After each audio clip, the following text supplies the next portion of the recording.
बडगाम में चुनावी माहौल अपने चरम पर है। गलियों से लेकर चौपालों तक ठोस प्रचार रैलियों की गूंज सुनाई दे रही है। नेशनल कॉन्फ्रेंस, पीडीपी, बीजेपी और कई निर्दलीय उम्मीदवार वोटरों तक पहुंचने में जुटे हैं। हर उम्मीदवार जनता से वादों और नारों के जरिए दिल जीतने की कोशिश कर रहा है। प्रचार की रफ्तार लगातार तेज हो रही है, जिससे बडगाम उपचुनाव बेहद दिलचस्प बन गया है। नेशनल कॉन्फ्रेंस अपने पुराने गढ़ बडगाम में पूरी ताकत से उतरी है। पार्टी के विधायक और मंत्री घर घर जाकर वोटरों से संपर्क कर रहे हैं, लेकिन सांसद आगा सैयद रहुल्ला मेहदी का प्रचार से दूर रहना पार्टी के लिए चुनौती बनता दिख रहा है। उनका चुनावी प्रचार में न आना विपक्ष के लिए अवसर के तौर पर देखा जा रहा है। उम्मीद अच्छी है, और क्या है, उम्मीद तो बहुत अच्छी है। लोग तो जुट रहे हैं हमारे साथ, सामने आते हमारा सुनते हैं, ये एक बहुत बड़ी बात है। लोगों की शिकायत है, हम तो यही सुनने के लिए आए थे। हमने वजीर, 2 वजीर भी यहाँ लाए थे यही सुनने के लिए। आज चुनाच हम कमेंटमेंट नहीं कर सकते, इस वक्त की मॉडल कोड ऑफ कंडक्ट है, उनके नोटिस में लाया। उन्होंने भी कहा कि इसको वोट दो, इसको बनाओ, फिर हमारे साथ बैठ के आप इसको कमजोरी समझिए। ये हमारे पास गवर्नमेंट है, ये उनके लिए कमजोरी है। इनका यहाँ आना उनके लिए मौत है, उनके लिए कमजोरी है।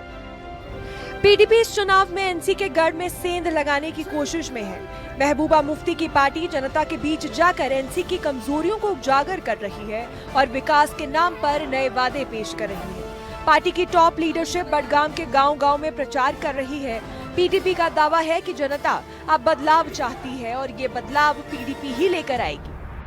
हमारी उम्मीद यही है कि जो हमने जिम्मेदारी ली है, यहाँ के लोगों की जो इज्जत नफ्स यहाँ के लोगों का ज़ाया हुआ है, उसकी हम कैसे तर्जुमानी करें, उसकी हम कैसे हिफाजत करें, हम उसी में इस वक्त लगे हैं। देखिए, फिलहाल तो मैं बावसूख से कहना चाहूँगा, मुझे ये नहीं पता है कि इंतखाबात में क्या नताइज आएंगे, मगर ये मैं बावसूख से कहना चाहूँगा कि यहाँ के लोगों ने ये फैसला किया है कि हम किसी जमात की स्टेपनी नहीं बनेंगे, किसी जमात का ऑप्शन 2 हम हरगिज़ नहीं बनेंगे। वहीं इस बार बीजेपी भी मैदान में पूरी मजबूती के साथ उतर चुकी है।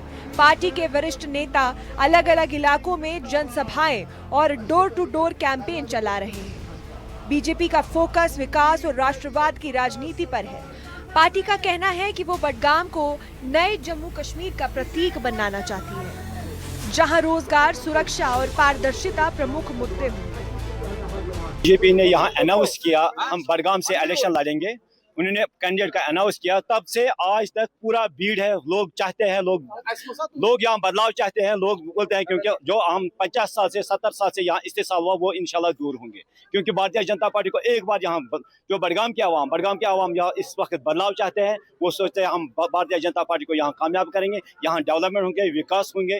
जिनको भी कोई भी प्रॉब्लम, चाहे रोड का मसला, बिजली का मसला है, पानी का मसला है, स्कूल का या हॉस्पिटल का, सारे काम जितने भी यहाँ डिमांड होंगे वो ऑन प्रायोरिटी बेसिस होंगे। इसी बीच अपनी पार्टी के उम्मीदवार मुख्तार अहमद डार का कहना है कि लोग एनसी और बीजेपी को नकार रहे हैं और अब अपनी पार्टी को प्यार दे रहे हैं। लोगों को अब नफरत हो गई, आप देख रहे हैं एनसी को भी नकार रहे हैं, पीडीपी को भी नकार रहे हैं। लोग हमें बहुत अच्छा प्यार दे रहे हैं, बहुत अच्छा रिस्पॉन्स मिल रहा है।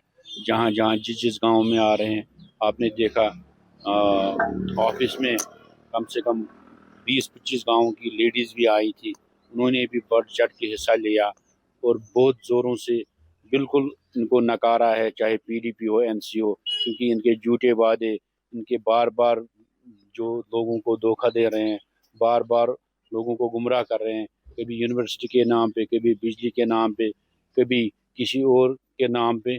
लेकिन अब की बार लोग बिल्कुल समझ गए हैं कि इनके हम जाल में नहीं फंसने वाले हैं। इस उपचुनाव की सबसे दिलचस्प कड़ी है निर्दलीय उम्मीदवार मुंतजिर मोहिउद्दीन। ये स्वतंत्र तौर पर यानी बिना किसी बड़ी पार्टी के समर्थन के मैदान में है और जनता के बीच शांति से अपनी जड़ें मजबूत कर रहे हैं। उनका कहना है कि अब लोग बदलाव चाहते हैं। जिन लोगों को पार्टियों की तरफ से परेशानी का सामना करना पड़ा है, लोग अब उससे बदलाव चाहते हैं।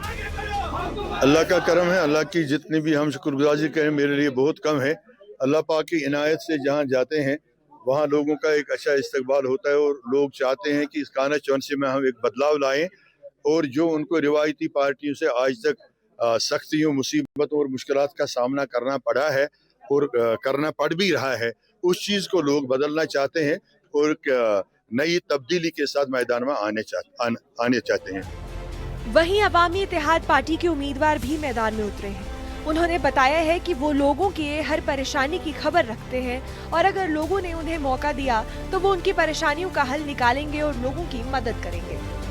हम कर रहे हैं, बाकी अल्लाह ताला के हाथ में, वो तो इज्ज़त मंतशा, वो तो जिल्ल मंतशा। मैं तो बार बार कहता हूँ, मेहनत हमारी फल उसका। लोगों के साथ मैं जुड़ा हूँ, 5 साल आपने देखा एज ए चेयरमैन।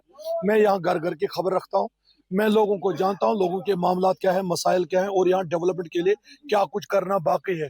इंशाल्लाह मैं एक तजुर्बाकार उस एतबार से हूँ क्योंकि मैं यहाँ 5 साल चेयरमैन रहा, तो उस तजुर्बे की बुनियाद पर मुझे बड़ी आसानी है कि अगर मौका दिया लोगों ने तो इंशाल्लाह मैं इनकी खदमत करने में कामयाब होऊंगा, डेफिनेट।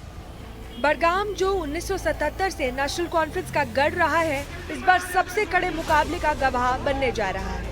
हर पार्टी जीत का दावा कर रही है, लेकिन असली तस्वीर जनता के फैसले के बाद ही साफ होगी। ये चुनाव सिर्फ एक सीट का नहीं, बल्कि जम्मू कश्मीर की सियासत की दिशा तय करने वाला साबित हो सकता है। सभी निगाहें अब बडगाम की जनता पर टिकी हैं। न्यूज़ 18 के लिए बडगाम से आबिद हुसैन।